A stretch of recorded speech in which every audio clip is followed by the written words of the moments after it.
Yeah, it's actually Latin for kangaroo. Is it actually? I don't believe you. Yeah. Wait, I don't trust you. I don't trust you. Please, Yeah. You have the least trustworthy face in the world. I came in here and warned you that the camera was still on when you were eating. Now you still trust me? It's true. We've got a game on our hands. We do. We've got a really, really big game because it's an elimination match with Quaker Orbs and Corvidae. This should be a really hype match. We've got Australia being represented. We've got North America as well being represented. I honestly... Who's the best colony of Britain? That's what it comes down to. We're fighting for our king here. And somehow EU's going to lose this tournament anyway. So. Yeah, somehow when they're playing, EU still loses. How does that even work out? But no, you're right. It's going to be an exciting match, honestly, because both of them put up really good fights against their respective teams. Cyber Fight for Corvidae, and then we had Ice Climbers versus Quaker Orbs. I don't even know why I blinked there for a second. It's just I got lost in your eyes. We're going on to Blood Covenant, and I think this is going to be an insanely close match, actually. I think it comes down to a lot of confidence. Could you call it at all? Honestly, I think Quaker Orbs looked better in their match. I think you're right with that. Corvidae, I think if they hit their confidence stride, which we did see them do against Cyber Fight in the second and third map, then they could still take it. For sure. Well, we are jumping into game right now, guys. Corvidae versus Quaker Orbs has begun. We're on Blood Covenant. Remember, in this best-of-3 series, the loser is out of the tournament, and the winner lives to fight the loser of the winner bracket to play for that day 3 spot. With Stige to start with. Not to mention, I mean, if you lose, you're guaranteed not in the money. If you win, there's a chance you can be. That is true. So that's $2,500, especially for Corvidae. I don't know if they got if they have their travel accommodated for them by the organization or not, but that's money that they could use, especially for Eflis and Yenim. I mean, again, they got crowdfunded, so really important for them to come home with something. Precisely. Well, we have got Eflis and Yenim using the Visor Doom combo as they were before, and we have got Galena and Visor for Danny King and Stige. I'm rolling with Stige at the moment. He's managed to secure a solid frag. It's 3-4 for O at the moment, so this is a fantastic start for them. They did have a brief break beforehand, whereas Quaker Oats, I actually call them Quaker Oats, have just come from a match, so they've got to knuckle down in this. I think I actually give Quaker Orbs the advantage in that because they're coming off the game warmed up. You know, Corvidae, obviously, I don't think they just sat around doing nothing watching. I think they actually were able to play, maybe against one of the teams. They could have been playing. They could have been, again, identifying what was Eflis and doing, what was Ron on Top doing. Well, we're going to find out, because currently it's a 4-1 lead for Corvidae and Stige. Energy coming out of him, does have the 2-on-1. And that's something that, honestly, Corvidae did really well earlier on against Cyber Fight. They had a lot of good 2-on-1 fights. The problem against Cyber Fight was on that Blood Run map, even with the 2-on-1s, they weren't killing that target quick enough. And it allowed the other player from Cyber Fight to come in and get a double kill. Well, solid LG over there from Dandaking, pushing in and right back. But again, the nail gun's been hurting. 2 rockets, though, coming in. He's going to secure the frag. Something also to remember, actually, I'll point that out in a second, because Eflis has just managed to pick up the quad damage. There wasn't even a lot of people challenging there. It ended up just being a 1v1 determining it. And there's going to be heavy armor behind, so he can stack up, watching out for the rails a little bit. Dandaking trying to punish, but Machine Gun's going to be just fine, and they're at risk of throwing away this lead. It's so unfortunate because Dandaking, if he hit those 3 rails, like this quad could have been in their own hands, actually. And we did see Stige and Dandaking really struggle with their rails in the Cyber Fight match. So a little unfortunate for them to have that carry over, but again, just got to choose the right gun at the right time, and I think confidence really plays into the style of the Aussies. Something I wanted to point out before is that Dandaking always somehow finds a way to get into sort of late money stages of a tournament. It's just every single time. He's incredibly consistent and still fighting for those top spots. So I know that he's going to be pretty confident, I think, going into this game, knowing that he's capable of doing whatever it is against anybody in the world. Nice little flank by Effortless here. Oh, beautiful. Great use of the piercing sight, too, because he came through the teleporter, hit a rail. He has to hit a 70 damage rocket before the target he was chasing went through the teleporter. 50 seconds on protection. He's not going to be able to get that, but he still has his overstack in armor. Yenim has an overstack in armor now, so that's heavy being locked down. And they have Mega, too, so they have full control of the map. Yeah, that's a brilliant stack for both the players to have. There's a bit of a 1v2 going for Effortless, but he's doing just fine. No LG for Yenim, but again, he gets himself a direct rocket, a little bit of extra splash. Effortless picking off with the rails. They're a little weakened now, but a fantastic series of plays. We're going to quickly jump in, though, with the Aussies as they lead up to this protection. One's mid plat, low. Protection? Fuck, Vega's up, and protection, man. Coming up, coming up. They're both here. 100 tags on Doom, dude. 100 tags on Doom. I'm dead. It's all you, it's all you. They're both coming through. Nice. Rocket. Can't do shit here.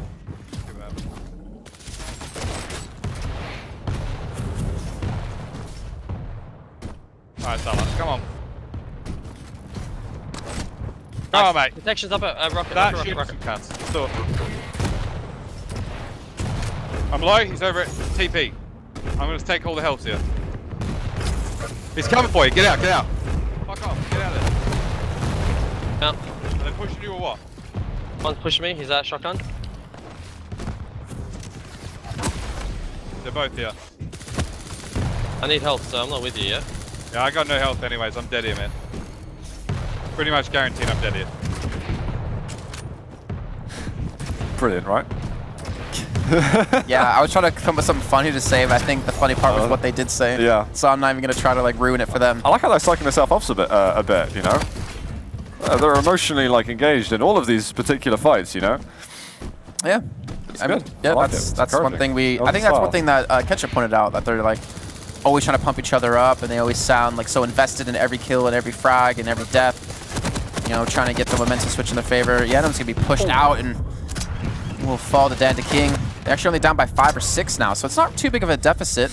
It definitely has the potential to come back from it, but I think that confidence definitely needs to come back if they want to tie things up.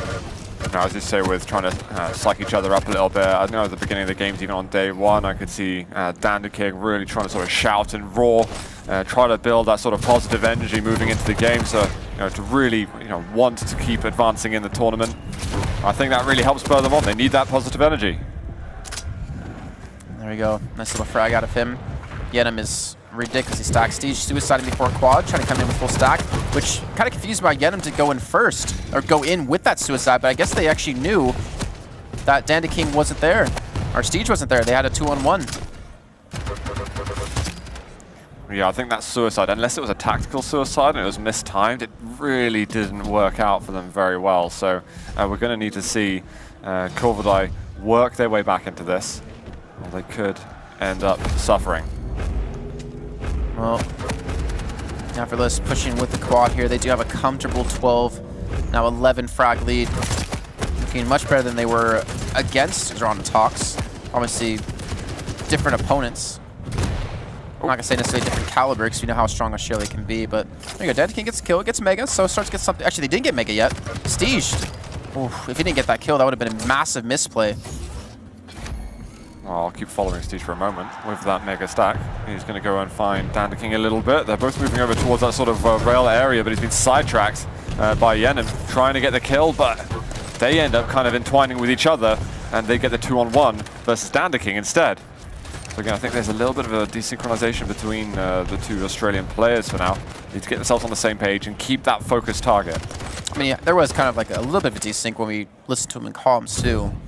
Not massive desync, but you could tell that they're trying to like come together again and try to get on the same page. I think they need to do. They had a good start. I think they were gutted to be losing out on the power up, and it was a, maybe a slight bit of tilt. I don't know if it's worth going that far, but now they really need to pick themselves up and come back. Siege goes up the bounce pad. Yeah, I'm going to completely destroy him. I'm going to switch over to him as he's picked up that heavy lately. Yeah, while we're watching them, let's go ahead and listen to them as well as we jump into their comms. Rocket. Okay, I'm gonna try and set up quad now. Okay, 19. Okay. I'm gonna go bridge. Alright. Ready whenever. You gotta push first though. I'm going. Going in now. Pfizer? Yours. He pushed. He's One on me. He's dead. Going Mega. Dropping LG. Yeah. One there. Charge. He's weak on heavy. Go heavy, go heavy, go heavy. I got it. Other guy's on quad. Okay.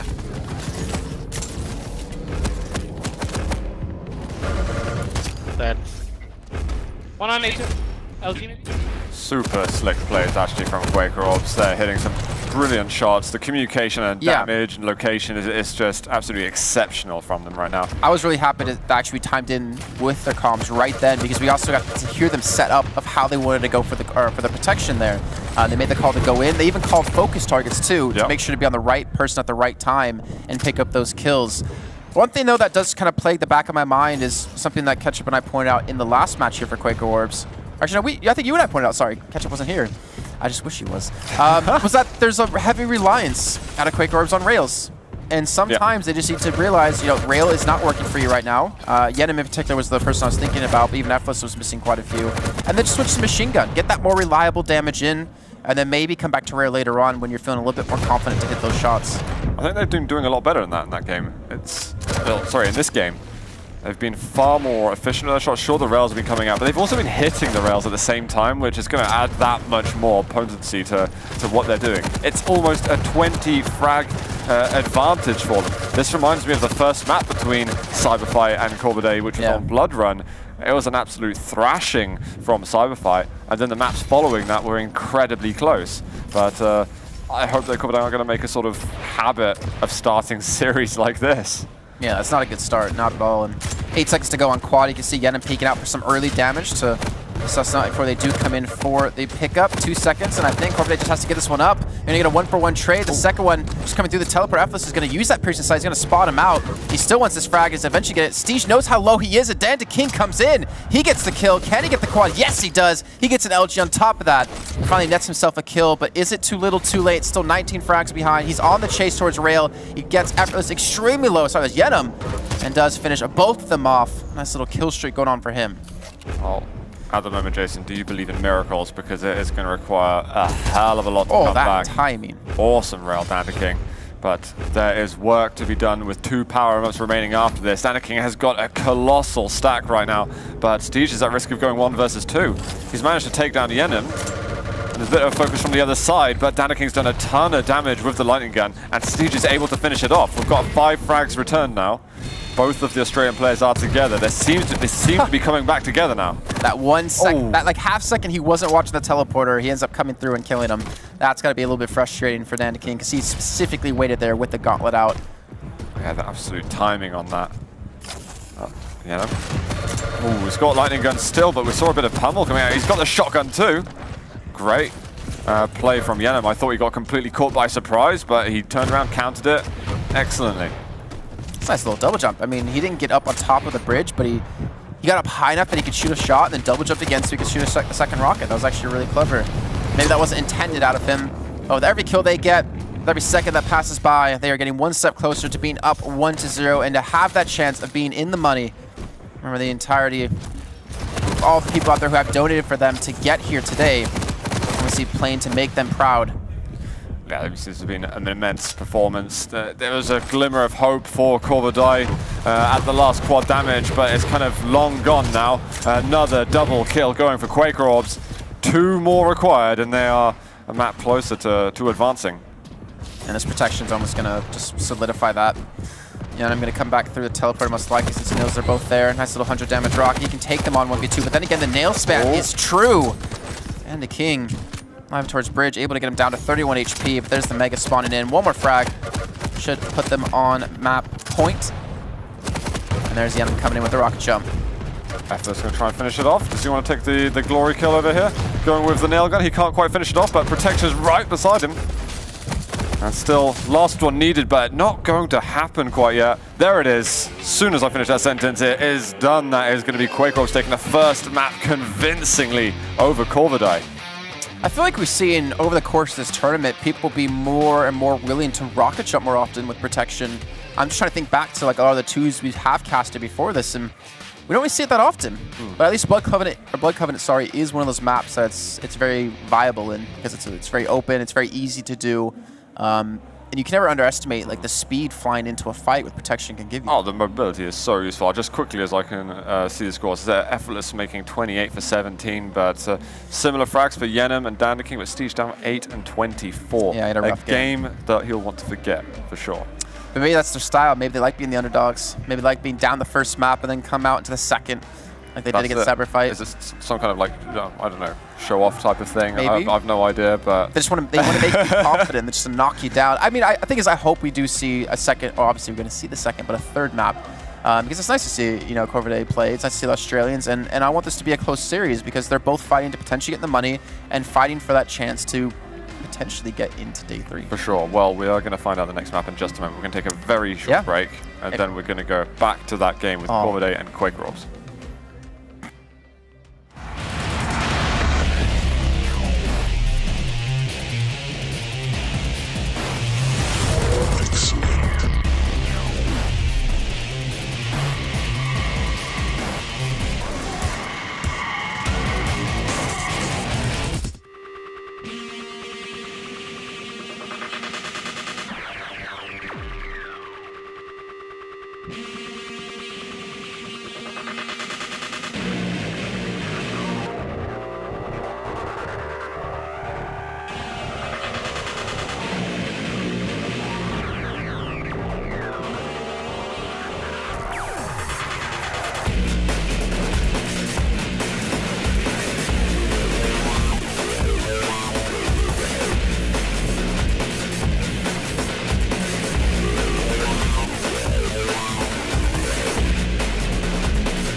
Welcome back, guys. Dreamhack Tours 2018. We're here going into the Corvidae and the Quaker Orbs match. I'm joined by Death. What's up, man? Hey, I'm glad. Good to be here. Yeah? A little nervous.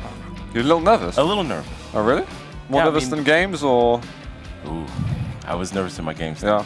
I think I was nervous watching the game, so I don't blame you at all. The call out on the shaky LG was a good call. I'm sorry, man. Shaky. It's I'm okay. sorry. I'm brutally honest. I mean, no personal. You should see my LG. It's shocking. I think your LG is shockingly good. No, don't be. Okay. It's just being nice. It's better. Can I keep him? It's pretty He's good. way nicer than Jason. Guys, we are going to be moving over to the game in just a second, I think. But I thought it's a good time to have a bit of a chat, man. It's amazing that you came down to talk. How have you found the tournament so far? Well, it's been. I think me and Faison came together, and we had 2 objectives, and we met both of those objectives. I think the first one was getting the experience, which has been great. The second is just having fun, and we've done that too. So for me, it's motivating. I don't, we obviously lost, but for me, it's motivating to. It's definitely a motivating thing. I want to definitely work on some things, be a better competitor in the future, and we'll see what happens. Is the continual land circuit for Quake Champions something that you want to push for? And we'll see. We'll see. Yeah? I mean, I had to. We paid our own way, so we did that. Obviously it's expensive to be traveling everywhere, and I do have a full-time job, but we'll see. Yeah. Well, fair enough. Don't tease us with that, man. Oh, you want to know? You better. We'll see. We'll see. I mean, maybe not. We don't know. Keep casting with me, then, please. Hey. Okay.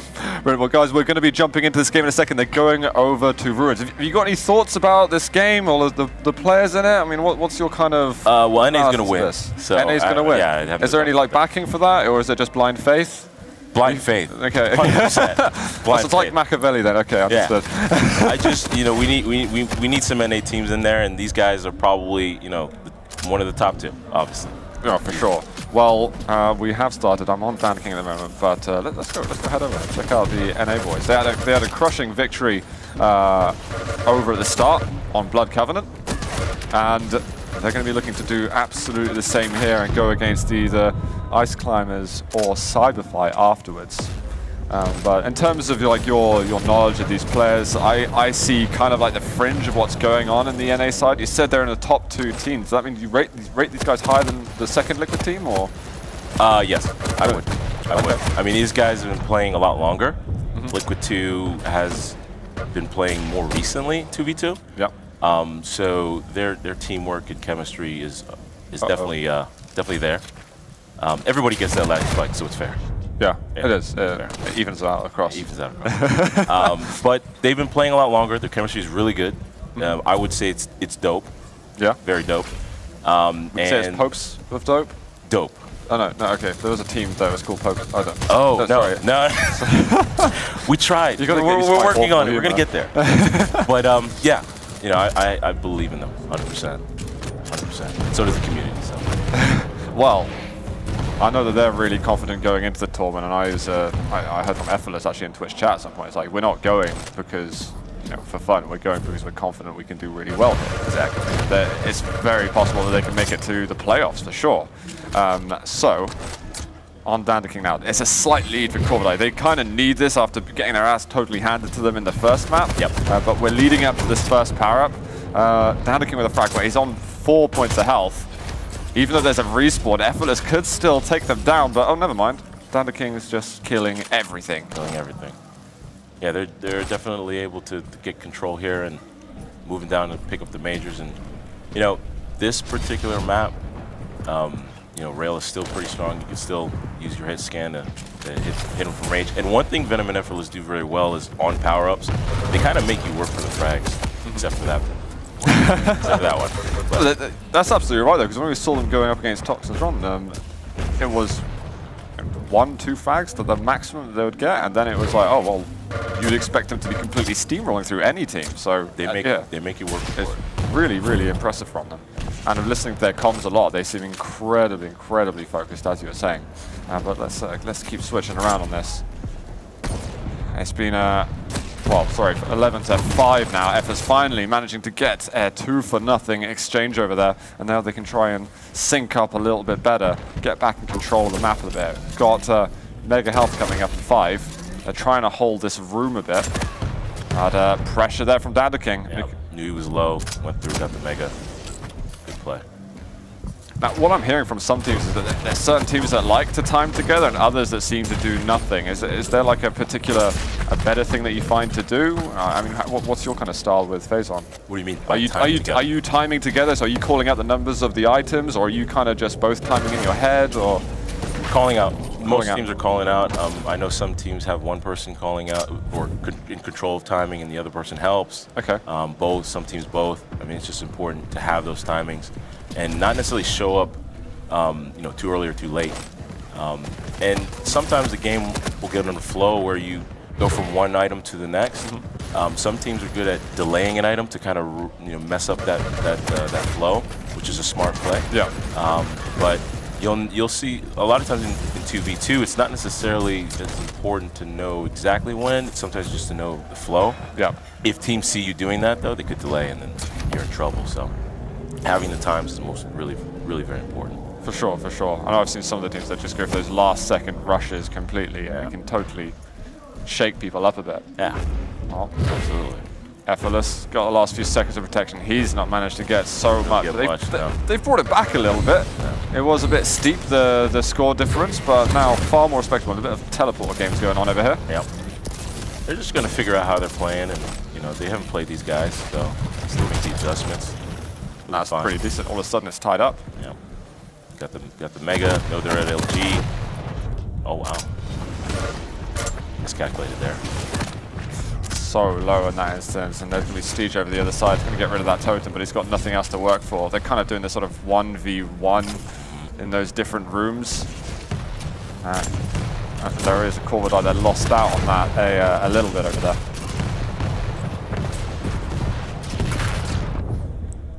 I think we've actually got some comms that we can go over to Death, so I think we're gonna hear Corvidae for just a second. We're looting up to the quad. Let's see what they're saying.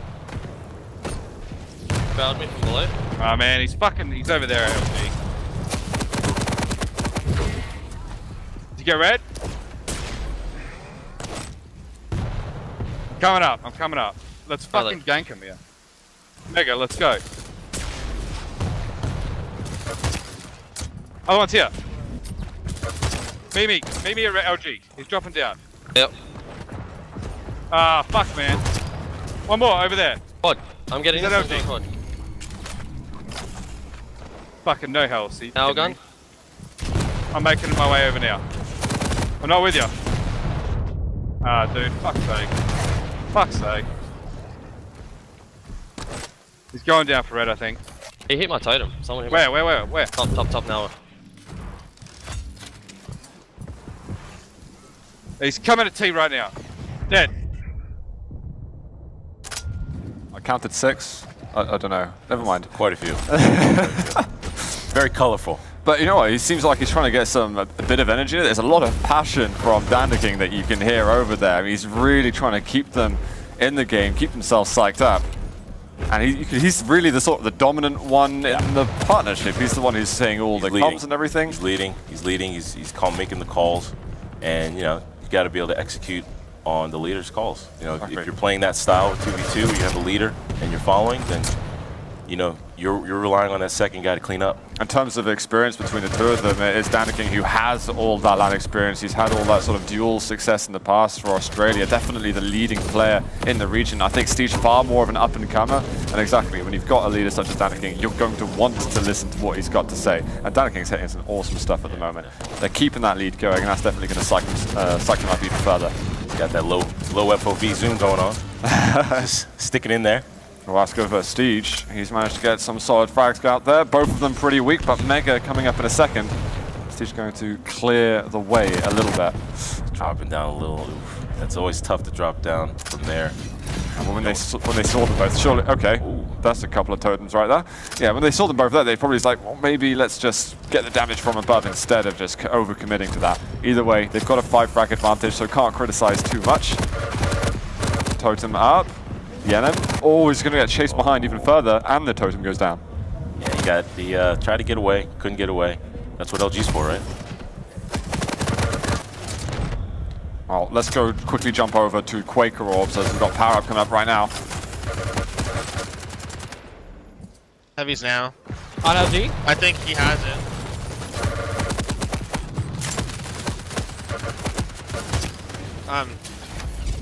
Go back to Mega now. He spawned LG. Nice job. Skybox. Getting Mega. Mega 55. 56. Yep. I can't push that. They're both at rail, I think. I'm going. One LG and one on A. Pushing LG. Care. I'm on heavy. 13. One on that rail. LG now. Might be pad. Mega soon. I'm with you. 55. One on rail. He's pushing me now with rail. 25. Both there. They both have rails. It's not worth pushing that. I spawned behind them. A little bit more calm, less colorful. Less colorful. But you'll notice that, you know, they're not just saying things on comms. They're actually executing based on what you said, right? And they're actually reporting updated information from the other on the player location. So their comms are really efficient, and that's something that they've definitely improved on and gotten really good at. I think that's what psychs them up as well. Sorry, I think they much prefer to go with that, the energy you can hear in the voice rather than kind of just the general pushing of each other. Whichever works for the teams. We got tied up as well. I think that is Quaker Orbs just taking the lead now. It's been really close. We only had a 5 or 6 frag lead for Corvidae to begin with, but incredibly close now. Dandaking was just 1 versus 2 for a second. He's got a couple of points of health, but he knows he needs to make it over for the power up in a second. Yeah, I'm not sure what his thought process there is. Power up's coming up. He's not going to spawn fast enough to get there. There's still an attack coming with a tribal. Oh, there we go. Oh, the delayed shot. Oh, wow. That was dope. Oh my, and then a shot there from Steege at the bottom. There's no one there to pick it up. Steege is going to have to go up the bounce pad. And here... Is there a couple of players there okay? I think they've settled down now. He's still going to land a shot on... They were having a powwow. Hey, what's up, buddy? And Venom's speaking a different language. I hope Can we get someone to translate that? Witsko. I'm going to wholeheartedly concur with him. I don't know. I got nothing, man. Trying to get that last rail out. Hopefully the players are recovered nicely from that short moment. It is going to go back to similar to what it was a second ago, actually, before the power-up even spawned. Now just, well, 4 frag advantage, a bit of one-on-one rushes from Corvidae. Yeah, it seems there's a little less coordination on the Corvidae side. They're getting caught out, particularly Dandy King here, coming in one by one. Yeah, he's Venom and Effortless are there together. Now they're going to pinch this guy. Yeah, you can't do that, especially when it's this close. Now they're starting to lose it, and you know the next power up is going to really determine whether it swings the other way or not. Yeah, completely. It's going to be for both teams playing hard for that, but even more hard for Corvidae. And you're definitely right about Dandy King. It feels like the way he's pushing it, he wants to take an aggressive approach to. He's trying to make something happen, and yeah, that's respectable. And you know, he's been getting some frags, but you also got to be smart too. Let's have a look actually how the frags are. Actually, Steege and Dandy King are exactly the same, and Effortless and Yenem, they're not too dissimilar either. Totem was just walked into for a moment. Dandy King with piercing sight. They're going to quickly try and flank this player. Yenem going down. About 3. Oh, he's going to get on. They didn't figure out that the player was over there. That is going to be Steege committing suicide. Not giving that extra frag there to Quaker Orbs, which could prove handy getting to these late stages of the game.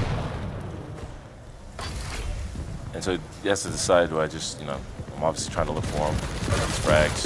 If I can't get these frags, then we might have to just be careful. But they're going to get these 2 here. Maybe not. It feels like they really wanted to try and take him down a bit, but if you realize he's stacked, it's like, well, what are the odds that we're going to get him? I think we've only really seen a stacked player getting taken down like once, and that was versus Virtus Pro in a very specific situation. So unlikely to happen. Corvidae are now playing for their life. They need to, I think, just hold as long as they can and hope they can take that quad. That's surely no other way. Yeah, there's a lot of trading going on, but these trades are pretty, they're even, and then Quaker Orbs kind of gets an extra frag or 2, so they're not going to be able. They're not going on a run with 5 frags without a power up. No, exactly. And even then, Quaker Orbs are going to make them work for it, and we're 2 frags away. Yeah. And right now, as long as Effortless and them do not totally slip up, they should be more. Oh, they ain't gonna slip up. Saying it, not gonna happen. Nope. See what happened? There's one. It's not done yet though, Death. Let's go. Let's go. There it is. Come on, man. The rocket happened. Come on, man. NA is gonna be going through on this one. They're still alive in the tournament. Sadly, we've got to wave goodbye.